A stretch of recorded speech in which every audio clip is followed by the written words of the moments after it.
देखिए, बनारस ज़िले में जो इस तरह की मीडिया से भी और वैसे भी सूचना मिली और ज़िलों में भी है कि बुखार के थोड़े से ज़्यादा मरीज़ हैं या बुखार के मरीज़ बढ़े हुए हैं कुछ, और उसमें किस तरह यहाँ पे ट्रीटमेंट हो रहा है और कोई भी चीज़ अनयूजुअल तो नहीं है, किसी और बीमारी के कारण तो नहीं बुखार हो रहा है। तो इन्हीं सब चीज़ों के लिए हम लखनऊ से आए हैं। मैं निदेशक संचारी हूँ। हमारे साथ स्टेट सर्विलेंस ऑफिसर हैं डॉक्टर विकास चंद्र अग्रवाल, और एक फिजिशियन भी लोक बंधु राजनारायण के हैं, वो हमारी टीम के सदस्य हैं। तो इसी के दृष्टिगत हम लोगों ने तीनों जो बड़े चिकित्सालय हैं उनका दौरा किया और वहाँ भर्ती जो मरीज़ हैं वो उनके इन्वेस्टिगेशंस, उनके सिम्टम्स और उनको जो सुविधाएं दी जा रही हैं उनके बारे में विस्तृत जानकारी प्राप्त की, और जो कुछ सुधारात्मक उपाय हैं उनसे भी वहाँ के सीएमएस से बात की कि क्या किया जा सकता है। और जहाँ तक स्पेसिफिक डेंगू की बात करें हम, तो डेंगू के बहुत ज़्यादा पेशेंट नहीं हैं। जो डेंगू का पूरे प्रदेश में प्रकोप जिस तरह से है, तो औसत से तो बनारस में कम ही है और बहुत ज़्यादा पेशेंट नहीं है। 2 जगह तो इकाई में ही हैं, एक जगह 13 पेशेंट हैं एसएसपीजी में, बाकी 12 हैं डेंगू के डीडीयू में, और आरबीएल में 8 मरीज हमें मिले जो कि पॉजिटिव हैं। ज़्यादातर जो पेशेंट हैं वो नॉन स्पेसिफिक फ़ीवर के ही हैं, और इस डर से कि सब प्लेटलेट कम हो गई है, प्लेटलेट की हमें आवश्यकता पड़ सकती है या प्लेटलेट हमारी बढ़नी शुरू हो तब हम घर जाएं, वो इसलिए एडमिट है। अदरवाइज़ वो ठीक है, और वो अगर उनकी प्रॉपर काउंसलिंग की जाए और उनको समझाया जाए कि डेंगू इतना ख़तरनाक नहीं है और प्लेटलेट चढ़ना जो है वो कोई आवश्यक नहीं है कि प्लेटलेट चढ़वाएँ तो वो उनकी छुट्टी भी की जा सकती है, घर जाएं।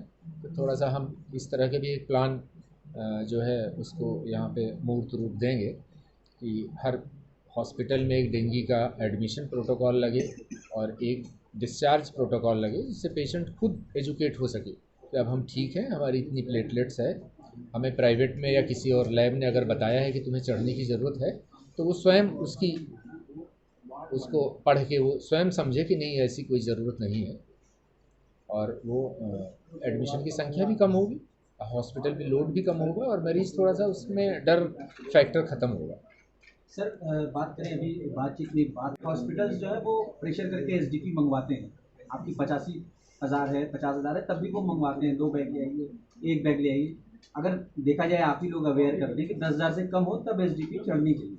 इसके लिए क्या प्रभावी कदम उठाएगा स्वास्थ्य विभाग की हॉस्पिटल ऐसा ना करे, जो पेशेंट्स को कहते हैं कि नहीं एसडीपी चढ़ेगी ही चढ़ेगी, तो इसके लिए क्या प्रभावी? नहीं, इसमें तो मेन ये है कि पूरे ज़िले में जो स्वास्थ्य केंद्र हैं हमारे सरकारी, उसमें इस तरह की आईईसी की जाए कि वहाँ पे जो पेशेंट आए उसे पता रहे कि नहीं साहब, हमारा जो है 80,000, 85,000, 60,000, 50,000, 40,000, 30,000 ऐसी कोई आवश्यकता नहीं है।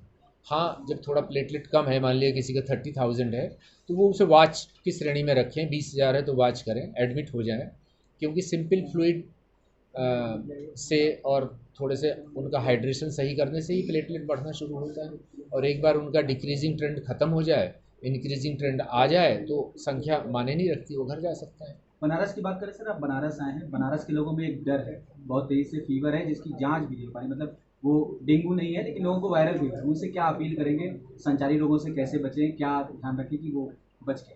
नहीं, संचारी रोगों से जैसे वो मान लिया बीमार हैं, वायरल फीवर किसी भी तरह का हो, तो वो आके सरकारी अस्पताल में दिखाएं, आवश्यक जांचें कराएं। बहुत सारे जो हैं वो हीमोग्राम से ही एक पिक्चर क्लियर हो जाती है कि उनको क्या है, प्लेटलेट कम है या फीवर ज़्यादा दिन से है, तो उनका डेंगू, चिकनगुनिया और उसके लिए एलाइज़ा टेस्ट कराएं।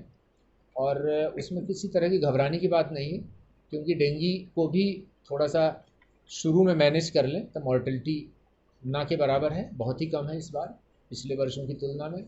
और मलेरिया और चिकनगुनिया में तो कोई ऐसी मॉर्टेलिटी है ही नहीं, जब तक कि फैल्सीपेरम ही मलेरिया ना हो, और हमें नहीं लगता कि फैल्सीपेरम मलेरिया बनारस में है नहीं।